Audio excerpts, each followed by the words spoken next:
Assalamu alaikum guys, hope so you are fine and your study is going well. Today I'm here to tell you about how to study alveolar process. ठीक है, कौन कौन से points हैं जो आपको alveolar process जो है periodontium chapter number 10 of the oral histology इसमें आपको आने चाहिए. ठीक है, तो जो alveolar process है बहुत ज़्यादा इंपॉर्टेंट है SCQ, MCQ और वाइवा क्वेश्चन के पॉइंट ऑफ व्यू से.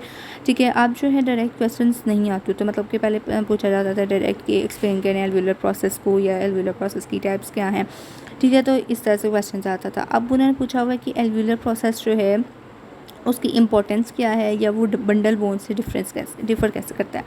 ठीक है, तो इस तरह से आप क्वेश्चन आते होते हैं. ठीक है, तो आपको इन चीज़ों का पता होना चाहिए कि कोई भी क्वेश्चन आए तो आपने उसको किस तरह से अटैम्प्ट करना है. ठीक है, उसके बाद हमारे पास आ जाता है एल्व्यूलर प्रोसेस है. एल्व्यूलर प्रोसेस में फर्स्ट ऑफ ऑल आपको उसकी डेफिनेशन आनी चाहिए कि ये बोन है ऑफ द जार जो कि कंटेन करती है sockets alveoli of the teeth for the teeth. ठीक है, और ये कंसिस्ट करती है किन चीज़ों पे, आउटर बक्कल एंड लिंगुअल. ठीक है, कुछ हम cortical plate and central spongiosa and bone lining alveolus यानी कि एल्वुलर बोन, इन पे ये कंसिस्ट कर रही होती है. क्या चीज़, एल्वुलर प्रोसेस जो है इन तीन चीज़ों पे कंसिस्ट करता है.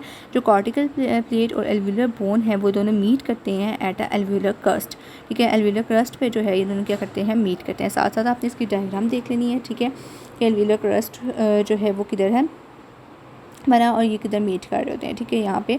ठीक है, तो ये आपने अच्छे तरीके से इसको साथ साथ डायग्राम, ये तीनों डायग्राम्स जो बनी हुई हैं ये तीनों की तीनों आपने अच्छे तरीके से करनी है. चाहे हिस्टो पेंसिल और हिस्टो पेंसिल से आपने ये दो डायग्राम्स बनानी है और ये वाली भी आप हिस्टो पेंसिल से बना सकते हैं या मार्कर से इसको बना सकते हैं आप. ठीक है, ये तीनों डायग्राम्स आपने ज़रूर करनी है.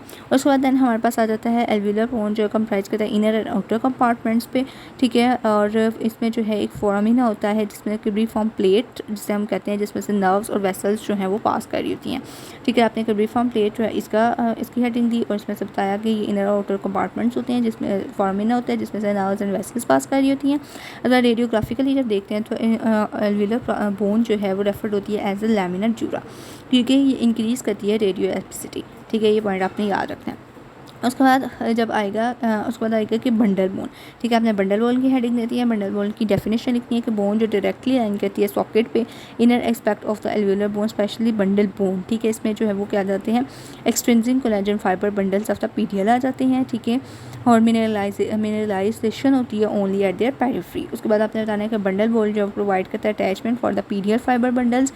ठीक है, उसके बाद आपने बताने हैं इसके बंडल बोन की ही फंक्शंस के लेस इंट्रिंसिक कोलेजन फाइबर्स होते हैं then the lamellar bone and the bundle bone जो वो पोज होती है outer layer of the lamellar bone, but in some cases alveolar bone can be made up of almost completely of the bundle bone. ये line आपने अच्छे तरीके से याद करनी है, MCQ के लिए इंपॉर्टेंट है. उसके बाद आपने बताना है कि जो हम मेकिंग माइनर ये बाकी एक दफ़ा आपने रीड आउट कर लेना. ठीक है, और उसके बाद आपको पता होना चाहिए कॉर्टिकल प्लेट. कॉर्टिकल प्लेट जो है वो कंसिस्ट करती है surface layer of the laminar bone पे जो कि सपोर्ट होती है by the compact Hawaiian system bone से. ठीक है, उसकी वेरिएबल थिकनेस होती है. और कॉर्टिकल प्लेन जो है वो जनरली क्या होता है, इसकी जो थिनर है वो इन द मैक्सिला और थिकेस्ट होती है ऑन द बक्कल सरफेस पे.